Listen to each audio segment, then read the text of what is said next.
All right, here we go. Hi, guys. Hello, everybody. Morning. Welcome back. Hello. Anna and Michael will introduce you in 1 second, but just welcome to everybody who is just tuning in this morning. This is the first session of the Monday of HRI conference. So I just want to say thank you to everybody for joining. Firstly, after the weekend, hope you had a good weekend. Hope you're enjoying the conference so far. It's our session now, so I'll start just with a couple of introductions. My name is David Badcock. I'm the Chief Executive of Drug Science. Anna, would you like to introduce yourself? Yeah, good morning, everybody. Thank you for having us here. My name is Anne Schlag. I'm Head of Research at Drug Science. And hi, I'm Michael Linsky. I'm Head of Data at Drug Science and do a bit of work on one of the projects I'll be talking about, Project 2021. Absolutely. Thank you very much. So as you can see, this is very much a drug science session. We know each other very well, I'm very happy to say. So we're looking forward to this, and we want to talk about medical cannabis this morning.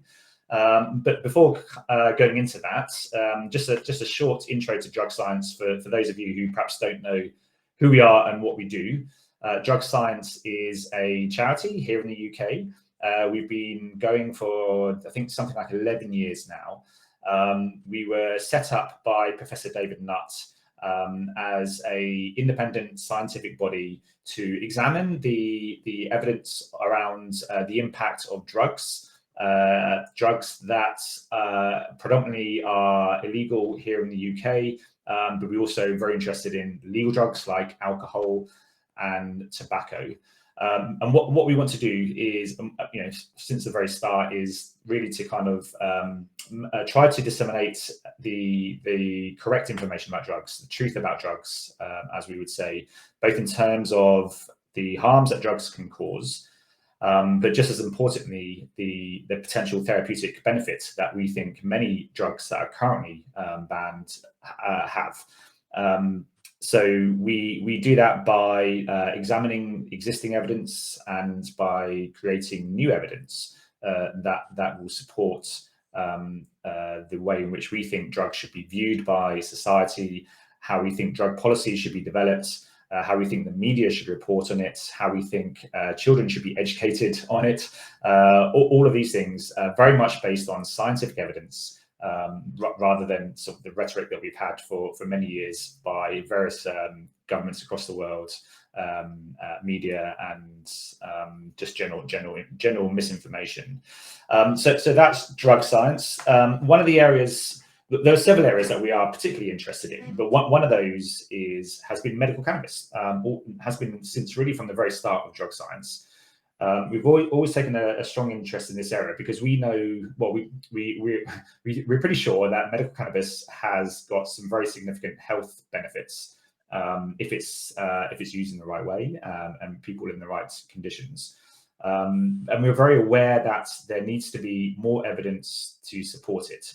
So we've been working on a few initiatives over the last few years that we're going to talk to you in a bit more detail about this morning.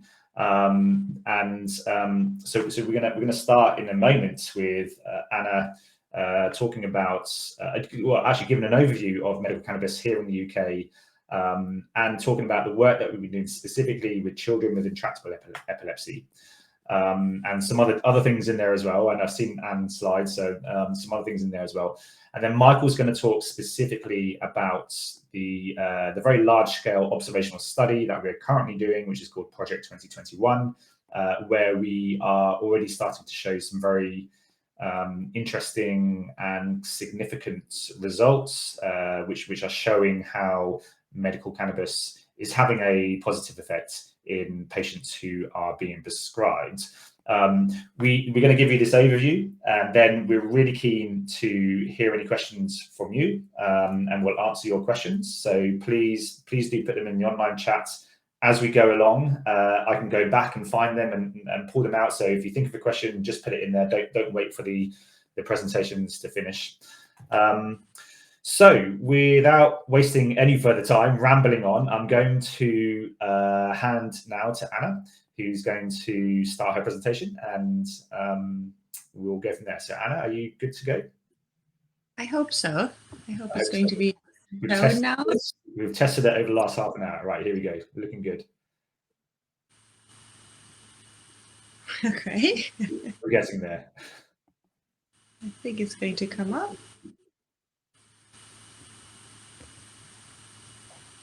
Hello? Keep going, don't worry. Is it showing now? Yeah, there we go. This All is good. showing right. I'm going to get straight into good morning, everybody. Thanks for the introduction, David. I'm going to be speaking really about medical cannabis here in the UK and the kind of long and windy road which we're still on from principle to practice to get patient access. Just to give you a very brief background into cannabis regulation, some of you will be familiar with, but especially for people from abroad, I'm going to just go through that quickly. You may be aware that cannabis is indeed one of the world's oldest medicines, having been used by cultures for millennia. We've got plenty of evidence for this use globally. It was introduced into Western medicine around 1800 by the Irish doctor O'Shaughnessy as well, and had really been used extensively through various tinctures and so on, and with various compounds, really until 1971, so just 50 years ago, when it became illegal under the Misuse of Drugs Act 1971. And unfortunately, this really removed medical cannabis from the pharmacopoeia for drugs here in the UK, as well as widespread as well. And it's only been since the early noughties, really, that cannabis has slowly been reinstated as a medicine, kind of primarily, obviously, in Canada and in the US, various US counties at least, and much slower here in Europe and especially the UK, I should say. Here in the UK, medical cannabis has become a legal medicine again since the 1st of November 2018, so just over 3 years ago, which is a positive step forward. However, as we will see here, this has been wrought with difficulties. So NICE, the National Institute for Care and Excellence here in the UK, recommends the use of, I should say, a rather limited range of cannabis-based medicinal product or CBMPs for 3 main conditions only. So these are chemotherapy-induced nausea and vomiting, spasticity resulting from multiple sclerosis, and severe treatment-resistant epilepsy. So you see, these are only 3 main conditions, as most of you who are maybe listening from a global perspective will realize that these are really 3 conditions only amidst actually over 50 or 60 conditions where patients are using cannabis successfully to treat their conditions. And as well as here in the UK, it has been estimated that there are around 1.4 million users of medical cannabis, treating a broad variety of physiological and psychiatric conditions. I think Michael, following on from me, will speak a little bit more about what type of conditions may be treated by medical cannabis by patients at the moment. But the issue really is at the moment that of these patients, a lot of them are still having to use illicit cannabis sources in order to treat their conditions. So, because unfortunately patient access has been very slow here in the UK, to say the least. After 3 years, only a handful of NHS prescriptions have been written to date. We're going to look at one of these prescriptions in a little bit more detail in a minute. There are more private prescriptions and a range of medical cannabis clinics coming up all over the country, really. Unfortunately, these are still at a rather high cost, often going into the thousands of monthly costs. And obviously, that's not something that the majority of patients, many who are using for chronic conditions, can really afford months after months. So various barriers to prescribing remain. One of them, which we're going to discuss now, is also the perceived lack of evidence, the perception that only randomized controlled trials are acceptable evidence here for doctors and healthcare providers, as well as for NICE. So that's been quite an issue, remains an issue really, which we're working towards resolving as well. As a result of that, really, as you know, holding RCTs as the gold standards in medicine only, there is little clinical and regulatory confidence in medical cannabis, which is a huge shame, because this lack of clinical confidence really goes against strong and ever-increasing patient testimony on medical cannabis. You know, there's patient testimony of thousands of patients using medical cannabis products to treat such a broad range of conditions now. There's been a lack of education as well so far for doctors and healthcare providers, in that doctors are not really taught much about medical cannabis here in the UK in the university education. This is improving globally with the introduction of medical cannabis modules, medical cannabis masters, and so on. And here in the UK, Drug Science, as well as the Medical Cannabis Clinician Society, we're really offering courses. We have slide decks available for free. We're holding webinars, conferences, and so on in order to improve education, and with it, very importantly, to reduce the stigma that still remains in relation to medical cannabis, which is often still lumped together with recreational cannabis use and users, which obviously is, you know, just a different approach to it, and with different aims and objectives of using cannabis in that regard. So we've been doing loads of work on that. As a result of our Drug Science Medical Cannabis Working Group, just to give a couple of words as a background here, we are a consortium of medical cannabis experts, academics and scientists as well as policymakers, regulators, politicians, I should say, patient representatives, and a consortium of industry partners. And really the overall aim of our work is to improve patient access in the UK of medical cannabis. And we're working together to develop and share scientific evidence on medical cannabis. As David said in the introduction, we've done loads of work the past couple of years already, always continuing. And I just give an outline of our selected publications, most of which are available open access. And I would be very happy for those interested to share this slide with a link to the publications for those of you interested, because we don't have time to speak about all of them, but just to give a brief background. For example, in order to further the scientific evidence base on medical cannabis in relation to pain, we've done what's called a multi-criteria decision analysis to compare the pharmacotherapy for chronic neuropathic pain specifically, including cannabinoids and other cannabis-based medical products, to other pain medications, including various opioids, which are currently available to prescribers, which, you know, again, this came out fairly favorable in terms of quality of life of the cannabinoids as well. We looked at various regulatory aspects. We also looked in terms, what I think is one of the, terms of addressing stigma in terms of medical cannabis and cannabis dependence, to really provide a critical review of the issues and the evidence, really highlighting where cannabis use differs in terms of recreational and medical uses. So quite interesting, if I should say myself.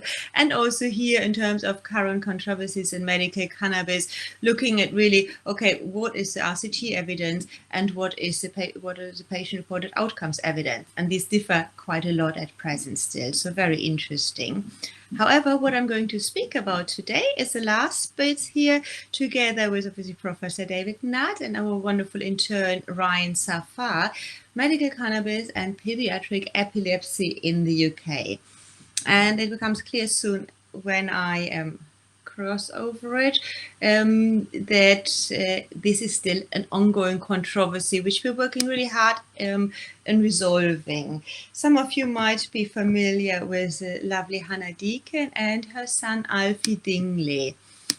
Alfie had his first seizure at 8 months old, and he continued to suffer clusters of seizure. Very, very extreme, very debilitating, huge impact of the whole family, not just on Alfie, in and out of intensive care, extremely stressful and extremely painful and harrowing experience for the whole family. At 5 years old, he started to have clusters every day, every week. He has an extremely rare form of epilepsy called PCDH19. He only responded to intravenous steroids, which unfortunately had loads of negative impacts on him, making him aggressive, putting on weight. He wasn't himself anymore at all. Plus, he needed up to 5 doses every single week of this particular treatment, which eventually could kill him. It would be too much for an adult, let alone a small child. So Hannah and her family took the drastic move of actually moving to the Netherlands so that Alfie could access his medical cannabis, really in an attempt to save and improve his life. With huge success. Full extract CBD oil with a tiny bit of THC, the psychoactive component, really meant that Alfie was able to go without a single seizure for up to 42 days, which is something that was never achieved prior, despite all the other anti-epileptic medications, diets, and all the other impacts that the family was really doing. So because of that success as well, Hannah continued to fight for UK access because, of course, it was not sustainable for the family to remain living in the Netherlands and so on. And happily, Alfie and his family secured the first UK license for medical cannabis products in 2018. So wonderful achievement, and really kind of showing just how much patients can do as well. And yeah, very, very hard fought for. However, unfortunately, the story does not end here, and I'm just going to leave it in the work of Hannah as well, who's working together as drug science, I should say, the charities End Our Pain and Medcan Support.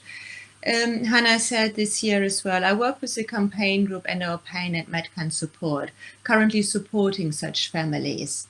It is heartbreaking that seemingly no NHS doctor is willing or able to prescribe medicines that could help these children who have been very sick for many years after having tried many other drugs. So really, the unfortunate thing is that despite the success of treating Alfie with medical cannabis, only 3 prescriptions have been made to date, 3 full spectrum medical cannabis prescriptions on the NHS. So Hannah and these families, together with our help, hopefully are continuing to really fight on and to be able to achieve legal and sustainable access for this family. And the reasons for this are becoming clear when I show the data. Just a little bit of brief background here. We've looked as drug science, we've looked both at the pharmacological and physiological effects of medical cannabis on pediatric epilepsy, which was our part 1, which I'm presenting today, as well as using more a qualitative perspective to really look at the families and the carers' perspective to really see what does this actually mean for families in terms of their quality of life, in terms of their general development and so on. So but we're just focusing on the quantitative aspects, on the kind of slightly harder science here, really looking at reduction of seizures, as well as financial cost of treatment. We looked at the current and past anti-epileptic drug use, the diagnosis, and so on. I'm just going through this quite quickly. And as you can see, so this is a log scale of monthly seizure frequency pre and post initiation of cannabis-based medical products. The red bar chart here is showing the monthly seizure frequency post pre-medical cannabis, whilst the smaller, generally black bar chart shows the seizure frequency post-initiation of medical cannabis. And absolutely interesting, before you asked as well, there are individual patients for which medical cannabis has literally reduced the number of seizures to 0, which is absolutely amazing. But looking at the overall picture, really, the average mean reduction of seizures was over 80% here and across the cohort, and that's obviously highly significant. And whilst we fully agree that these are only, so to say, 10 patients, the findings, I'm happy to say, have actually just been replicated with another 10 patients and have been accepted for publication in the BMJ Pediatrics Open. So we're very much hoping that this our findings are going to be well accepted and really read by a vast majority of doctors now, because this is really an immense reduction in seizures not achieved by other anti-epileptic drugs generally. Just going through that quickly. So looking at the conclusions, really our highlights, and I said this, our audits are really one of our main research really, but highlight clearly the importance of real-world evidence. This real-world evidence I've shown just now really continues to gather data, and results should be included in regulatory decisions and used for decision making, because it's building up to a patterns of clear evidence, I think.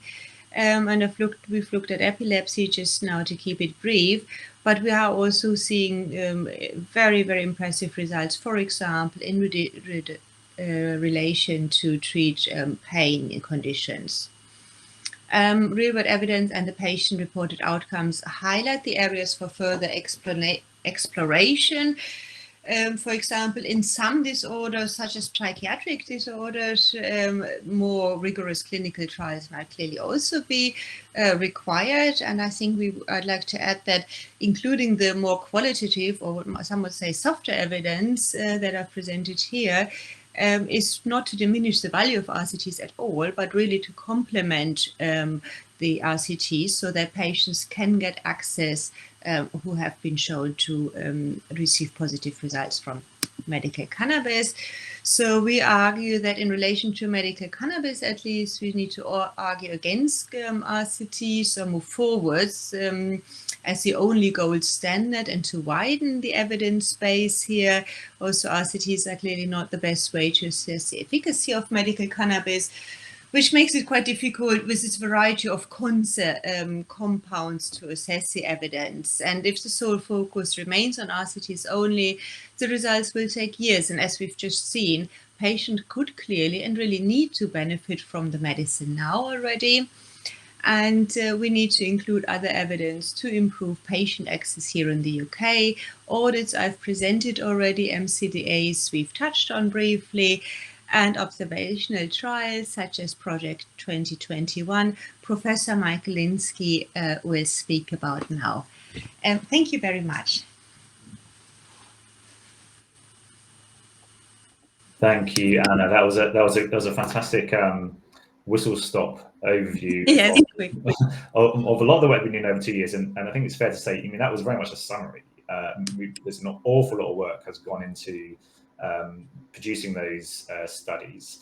I think we certainly focused on childhood epilepsy for good reasons, because there is a absolute urgency around this situation. These are very ill children with who are in a life-threatening situation, and where there's a medicine that without any doubt at all has a huge beneficial impact on them, which they can't access or not able to access in the way that they should be able to. So we focused a lot of our energy, quite rightly, in that area, but not exclusively, because the other thing that we know about medical cannabis is it's not just epilepsy. There are a whole range of conditions that people are currently using cannabis in order to self-medicate, very often having to do that through the illicit market. I mean, up until 2018, when medical cannabis wasn't legal, we think there are over 1 million people, as you said, Anna, who are using cannabis illicitly for therapeutic reasons, not for recreational purposes, not to have a nice high and be social, for very genuine therapeutic reasons. And there's a host of different conditions we think that medical cannabis really works for. And that's why we have also created the observational study that we've been delivering now for 2 years, just about 2 years, or certainly we launched it 2 years ago, but the kind of delivery phase has really been the last 12 months or so. Michael's going to explain how this works, but just to say, it's an observational study. It's generating real-world evidence that measures the health outcomes of patients who are prescribed medical cannabis in the real world. We've got to a point where we are now able to show some really interesting and significant data. And Michael's going to talk us through that. I think, Michael, you're going to talk about sort of how we kind of set the project up to begin with, and then talk about the data that we're showing. I think you'll be really interested to see some of this. So, Michael, over to you in that case. Great. Thanks for that, David. And also thanks, Anna. I think you provided just a really great sort of background to the whole issue. I'm going to be presenting some preliminary data from Project 2021. As you've already heard, medicinal cannabis became legal in the UK, actually for any condition at all, in November 2018. Some of the conditions, so it can be prescribed by a specialist doctor for any condition, provided that the individual has evidence of failed treatment attempts on other non-cannabis treatments. It is not available on the NHS, so people do have to access this privately. They have to pay for private consultations, and they have to pay for the product itself. Project 2021, as David has said, it's an observational study, so it's not a trial. Essentially, we know that people are out there accessing medicinal cannabis through legal processes, and we wanted to be able to collect data. Well, we wanted firstly to help with that process, to help people get access to medicinal cannabis, but also knowing that this was going to be happening, we wanted to generate data to inform, really going forward, to inform what works for what patients, and also potentially inform later sort of process that's around opening up availability and potentially funding it through the NHS. I'm really going to give you some very brief overview of some of the data that we've collected over the last year. So, I'm head of data and I'm going to talk data, but something that I'd like to point out, which I'm sure you're all very aware of, is that every data point that I sort of mention and perhaps gloss over a little bit is actually an individual, and these are people with a variety of chronic illnesses who, perhaps have not been well served by other medicines and other practices, so are seeking this treatment. And the next slide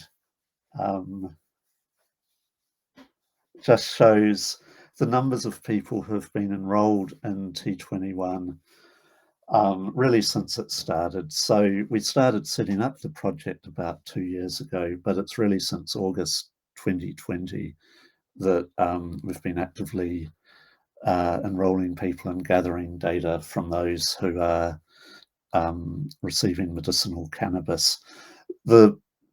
This is quarterly data starting in August 2020.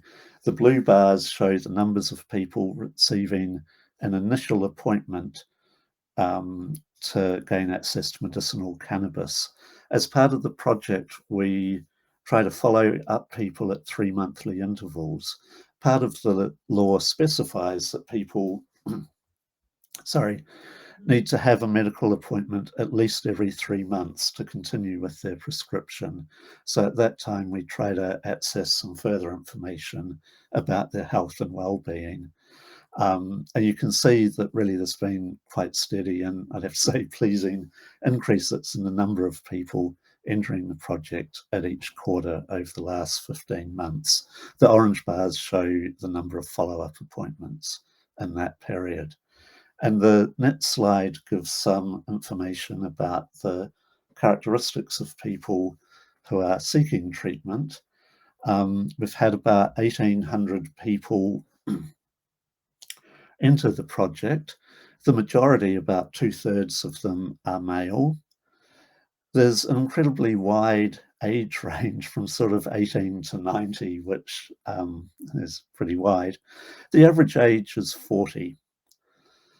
They receive a number of products, and the final sort of box on the right-hand side of the screen gives some information about what they're receiving. So in actual fact, it's the most commonly prescribed products are high THC flower. Nonetheless, oil and also CBD products are, prescribed in significant numbers. The next slide actually just gives some details of the primary conditions for which people are seeking treatment. And I've got to apologize for that really small font. But the main conditions are pain, with 54% of the people in the study seeking treatment for some form of chronic pain. Anxiety disorders are also very common and account for about 1/3 of people in the project. PTSD, MS, and then a small number of really quite rare conditions within this patient population. The next slide, hopefully, just gives a little bit of information about pain, which, as I said, is the most common condition in the cohort. And I'm struggling with the font. I apologize. You can see there again, it is the most common condition, and actually slightly more common, I think, among women within the study than among men. And the next slide.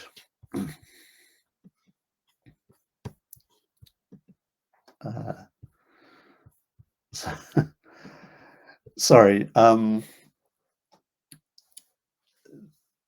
So that is primary conditions. We also report a number of secondary conditions. And this shows that among people with a primary condition other than chronic pain, in actual fact, aspects of pain, including back and neck problems, headaches, and a fairly broadly defined chronic pain, were also very common, with about 1/5 or 1/6 of the non-pain patients also reporting experiencing pain. The next slide. So that gives you some idea of perhaps how people are doing when they arrive for presentation. The next slide actually gives some information from the follow-up data. It's based on 657 people for whom we had data at 3-month follow-up. I want to present two pieces of data. The first, shown on this slide, is actually a measure of general health. It's derived from a standardized measure of quality of life called the EQ5D, which has been really widely used in a number of trials internationally. One of the questions in this questionnaire, I think, is very intuitive. It's a visual analog scale which can vary between 0 and 100 and asks people to describe how they would describe their general health today, with 100 being, perfect health and 0 being, terrible health. For the whole sample, at baseline, average ratings on this scale were in the region of 61. That compares, one of the advantages of this scale is that there's normative data for the UK available. And within the general UK population, the mean ratings on this scale are approximately 75, 76. So at baseline, the mean rating was actually 48. so substantially lower than within the general population, consistent with the idea that these are people experiencing chronic health problems. At 3-month follow-up, we had information on 657 people who had completed both baseline and 3-month follow-up. Their score on the same scale had improved from 48 to 61, which, and I won't get too into the statistics, but it is highly statistically significant and corresponds to an effect size, which is Cohen's D for those of you who might be interested, of 0.6, which is really, the effect size is a standardized measure of improvement. 0.6 is considered a moderate to large improvement. Many pharmaceutical drugs, such as antidepressants, have effect size that's in the region of 0.3, 0.35, 0.4. So relative to a lot of what is prescribed in pharmaceutical medicine, this is showing a really quite large effect on improving general health. The next slide gives some similar sort of information for chronic pain. For people with a primary condition of chronic pain, we asked them to complete, again, a widely used questionnaire about their experiences of pain. And from this, we derive two very commonly used measures of pain. One is pain intensity, how much someone is in pain. The other is pain interference, which, as the name suggests, is simply how much their pain interferes with or stops them from living life, whether it stops them being able to go to work, whether it stops them being able to go out with friends. So intensity and interference. And this again shows for about 380 people with a primary condition of chronic pain. On this scale, I should point out that higher scores are worse. So a higher score on pain intensity means people are in more pain. You can see, comparing mean ratings at baseline and 3 months in this sample of nearly 400 people, that ratings on both of these dimensions significantly declined after they started receiving medicinal cannabis. The Cohen's D effect size were actually remarkably similar to what I reported for general health, and are also consistent with what we've seen for a number of measures, including sleep and anxiety and depression, where people are reporting improvements in these things. So in this case, less intense pain and having their lives disrupted by pain less frequently. And I was actually going to stop there and leaving some time for questions. Brilliant. Thank you very much, Michael. I mean, that once again, just as we were discussing with Anna, the amount of work that has gone on behind the scenes there to produce that very top level statistics has been huge. And it's thanks to you and the T21 team who've been working on that over the last 2 years. I think there's going to be lots of interesting things that we can delve into a little bit in the last 20 minutes or so that we have here. I think it's just worth pointing out the reason that we are doing all of this. It is to present evidence to government to be able to show that there is some very clear, very consistent evidence that medical cannabis has a very positive effect in a lot of people with very different conditions. And our intention is that we want the government to be able to recognise real-world data as a very robust way of looking at that evidence in order to make the right change the guidelines for NICE to approve the right medicines for doctors, GPs to be able to prescribe on a much wider basis to patients. And so this, what we're trying to do, and we've been doing over a number of years, and we'll continue to do, and we won't stop until we get to that point. but we want the government to be able to use the evidence in creating those policy making those policy decisions. And I wanted to go to the first question, one of the first questions that's come through from Carol Wright, which I think seems to be something that we ask ourselves every day, pretty much. And I think it'd be good just to kind of explore it a little bit. So Carol asked, will the costs ever come down? Will the ordinary person who uses recreationally ever have access to legal cannabis? How sick do you have to be to obtain this? And who decides? I mean, these are fundamental questions. And I'm just I might just start with the questions about costs. Will the cost ever come down? I mean, I think the reason that cost is high at the moment and prohibitively high for many people is that there's actually very little medical cannabis that is available through the NHS. And the majority of medical cannabis prescriptions, almost all of them, are through the private sector. Private sector has to charge patients in a way that makes it economical for them.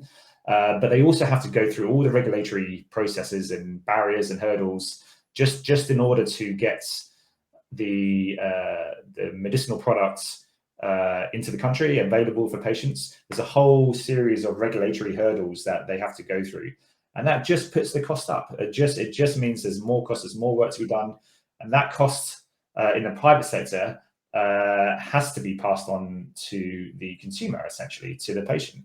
And that's why, before a patient has even received their medicine, they have to pay a consultation fee with a doctor. Now, those consultation fees have come down really well.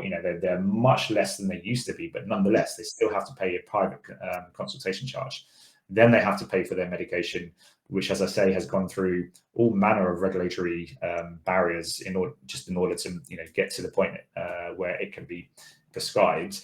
And so these are things that don't have to exist, right? We don't have to have all these regulatory blocks in place. We can make it more widely prescribable through. It doesn't have to be a specialist consultant. It can, GPs can perfectly adequately prescribe this medication, and this would reduce the cost hugely if that was allowed.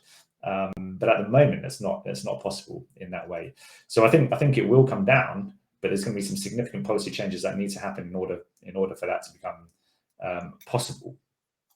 In the answer to those other questions, will the ordinary person who uses recreationally ever have access to legal cannabis? Anna, I wonder if you have a view on that.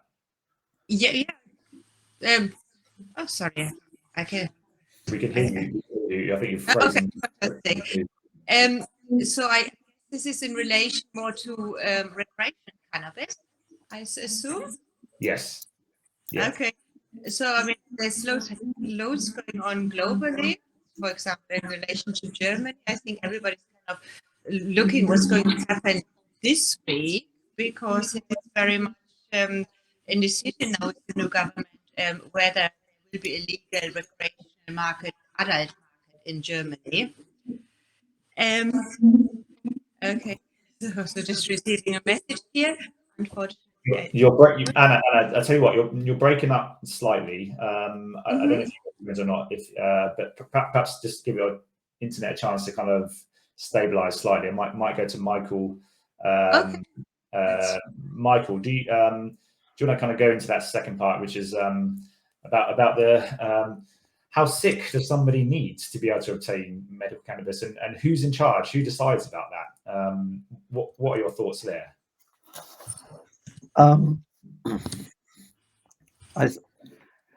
think the regulations have been set up, and so it really is currently only the people who are.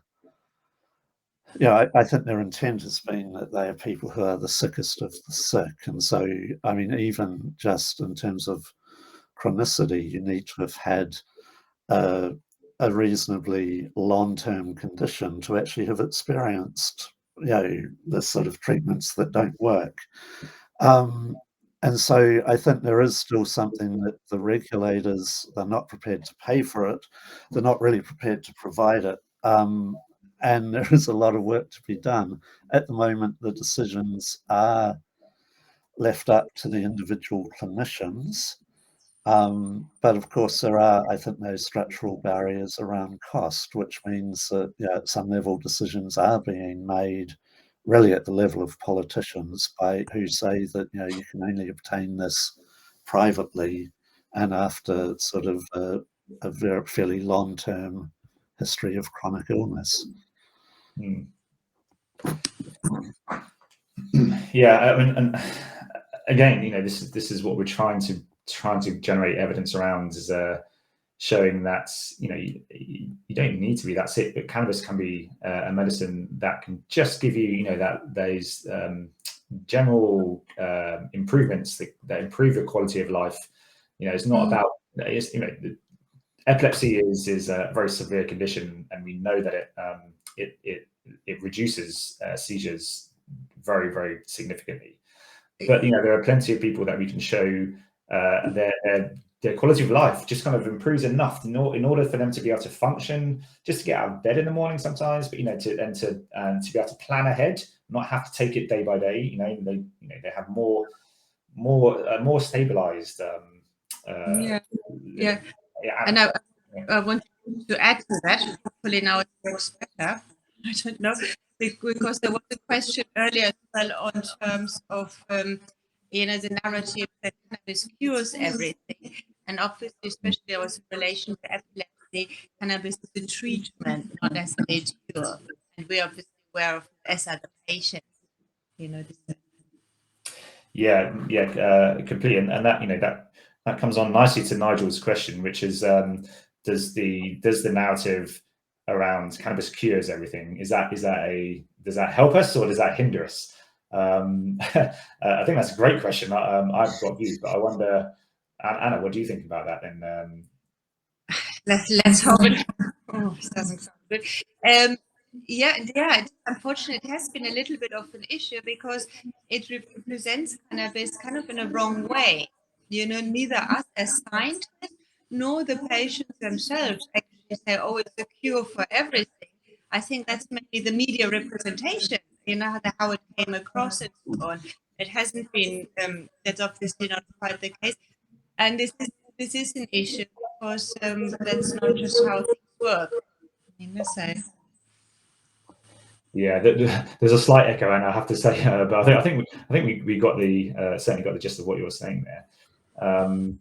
And Michael, do you think that's? I mean, I think that particular narrative, which is certainly there, I think that actually, in lots of ways, hinders everything, because it makes it easy for people to discredit any evidence. We're used to having drugs which are so sort of targeted that I think non-believers almost see this as a reason to sort of remain in their state of non-belief, and it sort of compounds a couple of things. I mean, a lot of the narrative is still cannabis is a drug, whereas of course it's many drugs. There are many components to the plant. Part of what we're doing, and I sort of brushed over it quite a lot, is really hoping to generate sufficient numbers of data so we can start to see what products are most useful for what conditions and so forth. And so I think unfortunately, I think that online narrative is probably a hindrance, because it stops people from perhaps getting into it, understanding more about it. Yeah, absolutely. And I think at Drug Science, and I think many people we speak to, nobody's kind of suggesting that cannabis is a miracle drug that cures everybody's problems. It's not that. It's not. It should be viewed as an option alongside other treatment options, and should be prescribed at the right in the right circumstances, where it will help that individual. It's not. We're not suggesting at all that it's it's something that is the answer to all the health conditions that we're looking at all. But yes, what we're trying to do again is to show one way or other that medical cannabis does have a benefit there. Jay Walker has asked an interesting question about the administration. So how do people consume different types of cannabis? And this is something that we've been observing to a degree within T21. The question is, anything to say about the role of administration, for example, smoking with tobacco versus vaping, oils or a pharmaceutical pill, medibles. So I guess, Michael, in T21, we know that a lot of people are being prescribed flower, as you presented. Almost 2/3, I think. Yeah. And we presume that that's either been smoked or vaped. We certainly don't condone smoking, but we know that people do smoke cannabis. But we also have oils available through the project. I don't know. I mean, there's certainly a preference, but what do you think in terms of effective routes of administration? Michael or Anna? I don't know if you caught that, Anna, because I think you went and came again. Yes, I left, but I think I'm better back better now. That's a lot better. That's much better. Okay, fantastic. So it was leaving for a second. So obviously different route of administration have different uses for different patients and for different conditions at different times. So it's all a little bit complex. Cannabis is not a straightforward medicine. Absolutely. For example, in terms of smoking with tobacco, generally not recommended. However, lots of vaping devices, obviously one would use without tobacco as well. And I don't think you'll find a doctor here to suggest that anybody would smoke it with tobacco. Not saying that patients don't choose to do that in some ways, but vaping, for example, is generally very positive in terms of addressing breakthrough pain, which needs to be addressed quite quickly and so on. So patients tend to prefer for that. Oils, obviously, something that the pediatric epilepsy patients, for example, use. Although there are also, still issues with administration. A lot of these oils apparently taste absolutely awful, and it is really difficult for the little child to consume them. So it's not as straightforward as one would like to think. In terms of pharmaceutical pills, it's quite similar. Edibles, I'm not aware we have them much in the UK. Michael, do we have any edibles in the formula? So I think in the formulary it is really just oils and flour at the moment, with the recommendation that the flour be vaporized, not smoked, although some people do smoke it, yes. Yeah, and in terms of edibles, I mean, we have patient reports of patients making their own, say, cannabis butter or these type of things. But we don't have access to edibles here in the UK as people do have in the US and in Canada. Not yet, anyway. I do think there's a space for it in the future. Indeed. Okay, let's just go through a few other questions that are coming through. Nick Show, I think it is. Germany has just voted to allow recreational use. Are they leading the way for the rest of Europe? I think they are, but Anna, this is your native country. I mean, it's not. I mean, it's nice to say it that way. It still has to go through quite a few regulations in order to make it a reality. But yes, it's certainly looking that way. I'm sure we can say that. And Germany, yes, I do think they will be leading the way for the rest of Europe. Absolutely. We do have an adult recreational market, obviously, say in Uruguay, which is a much smaller country, as well as Canada. Again, a very large country, but very different system to Germany, which is closer to the other European countries, of course. And Germany really is Europe's powerhouse, huge population, over 80 million.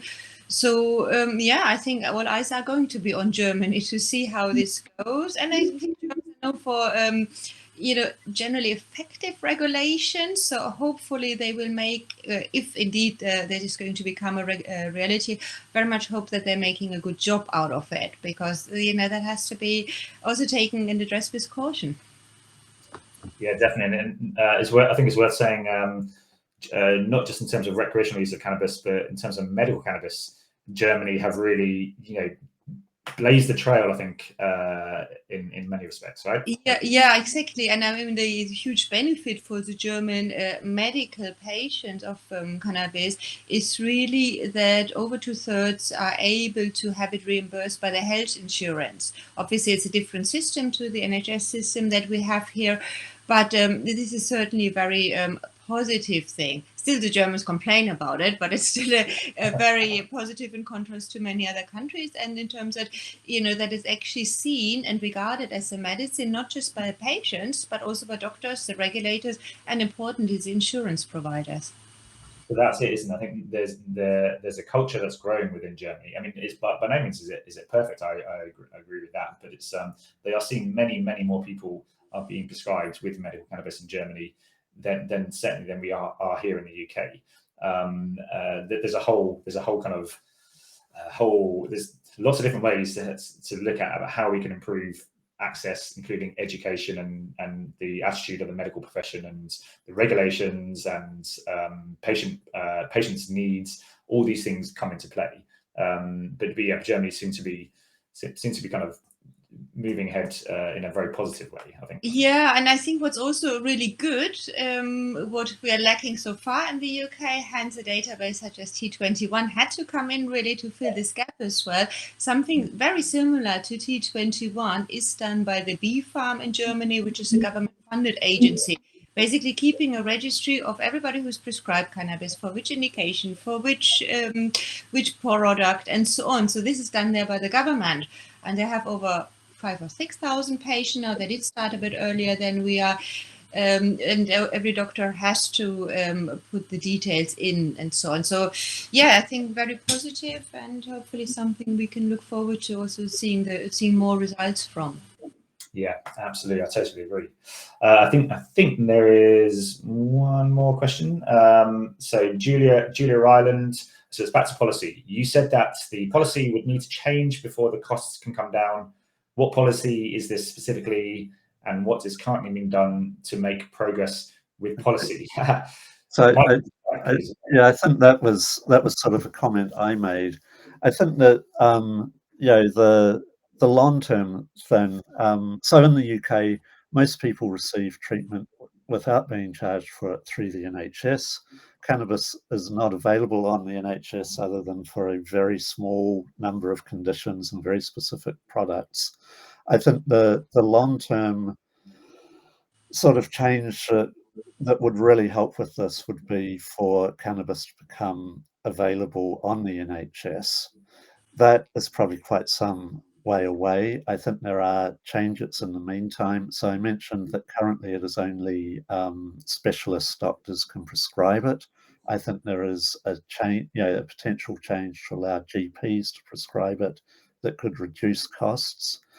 There is quite a lot of regulation around even a single prescription really, I think, still needs a level of government approval, which I think adds to delays in people getting their prescription and potentially adds to the cost of getting the medicine to them. So I think there are policy changes like that can be made prior to the sort of ultimate thing of it being available on the NHS. I think a lot of the rationale for T21 was to try to inform these. In the absence of projects like this, someone could say, well, there might be a lot of people getting this, but it's not doing them any good. So I think that regulators and politicians, hopefully they will listen to data and evidence. They don't always do that, but that is sort of the push that we're making, is to try to generate that database about who is benefiting from it. Something I didn't mention, we're also collecting extensive data on side effects and adverse events, which of course are vanishingly small with this drug, but we need to collect the information in a standard way. So, and I will need to start putting numbers on that. I can't just say vanishingly small. I need to say 1 out of 1,780. And so that is how we're hoping to contribute to that.